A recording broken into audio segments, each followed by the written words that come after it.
Alright, what's up y'all, it's LakerFan here. As y'all can see by the title of today's video, we're here to ask, do you even need IQ to win in NBA 2K20? Now the short answer is not all the time, but the long answer is we're going to show in this gameplay that it actually does help in a lot of situations. So for anybody who clicked on the video expecting just the casual rant video where we're talking about how this game takes no skill in IQ, that's not what we're here to talk about. This is going to be some good competition right here. Now, for those who watched the video yesterday, really weird stuff. The point guard name, and I'll even pop this on the screen right now.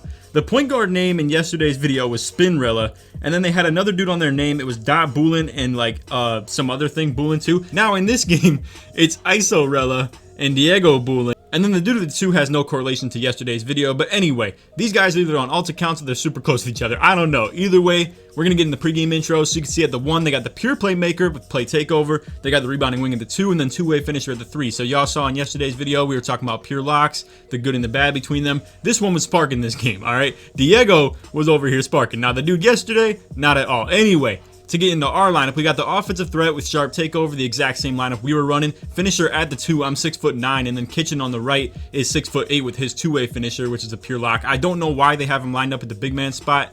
Actually, I do. It's because of ball control. So Kitchen has 40 and I have 65. So that actually, for anybody who's curious as to why that is the case, is the case. So to get along with the video, do you even need IQ to win in 2K20? Now, you're going to see early on in this game, I'm going to introduce you guys to Toxic Shots, my boy AK.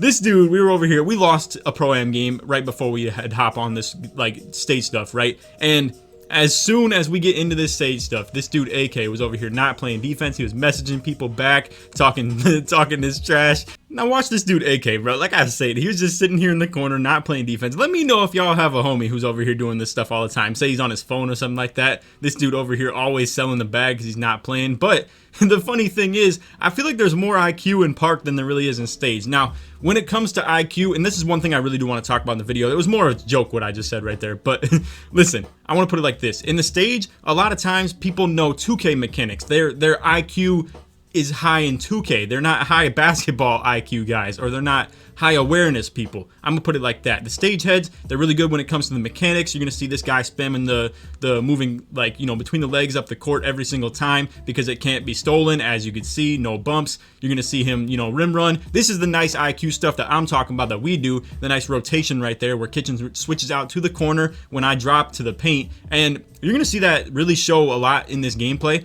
But again, keep all that stuff in mind. Nice rotation right there. Get Kitchen back up to the top. AK on their worst offensive player.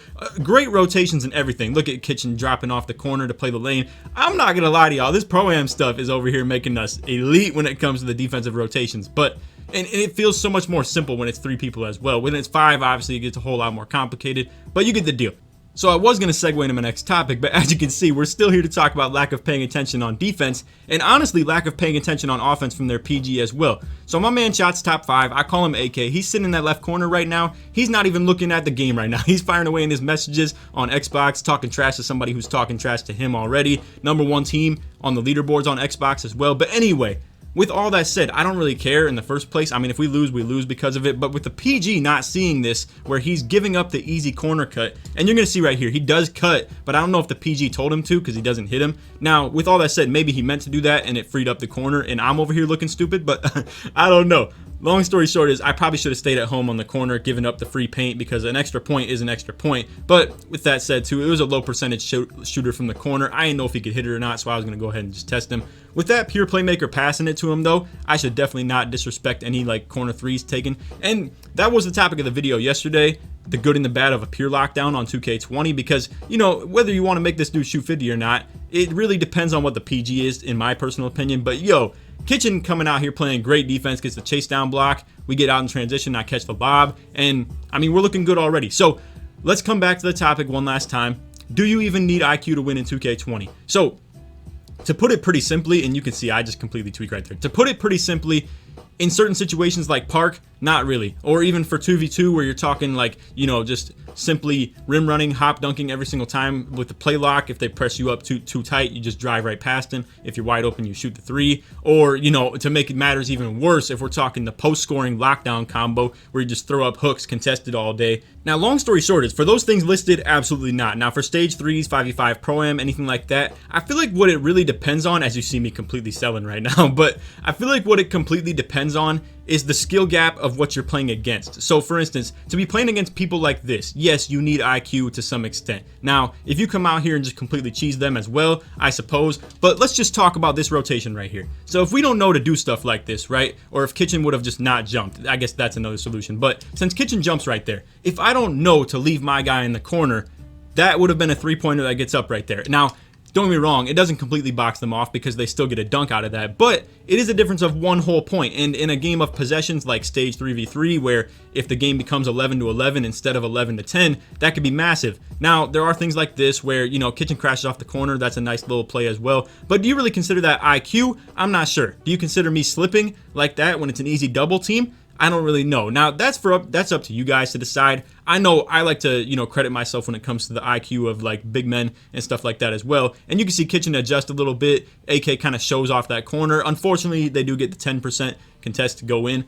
Now that's up to you guys to decide whether those simple things that I listed are actual IQ oriented things, or if those are just things that you should know no matter who you are. Now, whether they are or not things that you should know no matter who you are, really what it comes down to is IQ is a hard thing to define. You can manipulate that like title or just topic a lot of different ways. There's so many different things that you can do to like identify that you have high IQ, or you know, so many different levels to it too. Like there are very simple things, there are very complicated things. Obviously, the more people you put on the court, the more IQ you need. But I mean, to do stuff like that, I mean, in all likelihood, some of these guys might even have tendency glitch on their player and stuff like that too, coming out here just, you know, dunking the ball every single time they get an open look in the paint, reaching for every single reach-in because they don't get any reach-in fouls because they have zero foul tendency. They get the passing lanes with the passing lane tendency. For those who don't know about the tendency glitch, bro, it is the most annoying thing to deal with if you're over here like us three who don't have a single like touch of that thing. And it's already been patched, so you can't even like do it anymore. But unfortunately, they didn't patch the people who already did it, so it becomes super problematic. Anyway,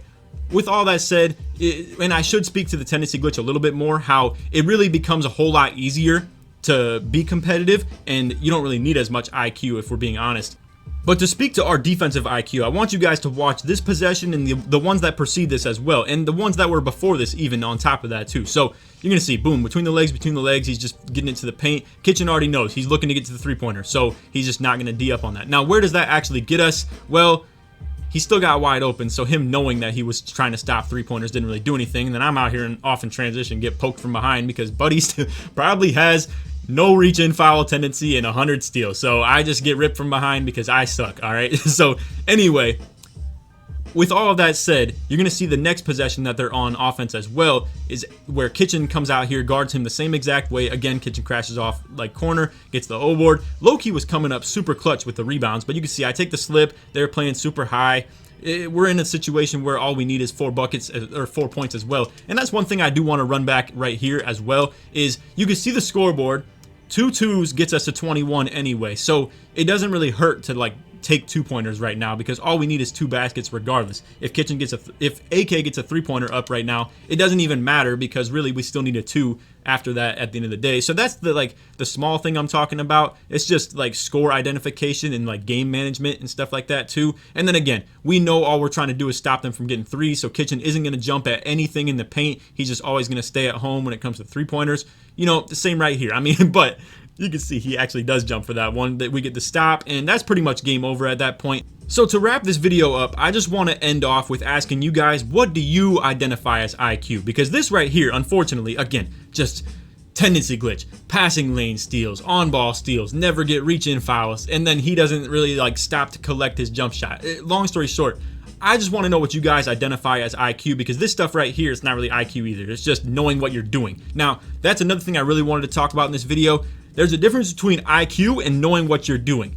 A lot of point guards, they know what they're doing. They know how to do the between the leg spam. They know how to time their jump shot. They know how to get open. They know how to quick stop. They know how to throw lobs. I mean, obviously that's an easy one, but you get the deal. There's a lot of things that they know how to do, but IQ is knowing the next level. It's reading your defender, knowing what they're gonna do, knowing situational things in the game as well. So keep all that in mind. That's my definition of IQ, is knowing things like in the second level, I guess, pretty much. Not knowing how to do things, but knowing situations pretty much. Anyway, I hope y'all enjoyed. If you did, feel free to drop a like, sub if you're new, turn on them noties, all that good stuff. Let's try this video to 1,000 likes in the first 24 hours. If you made it to the very end of the vid, put Kitchen in the comments to show support that you made it all the way through.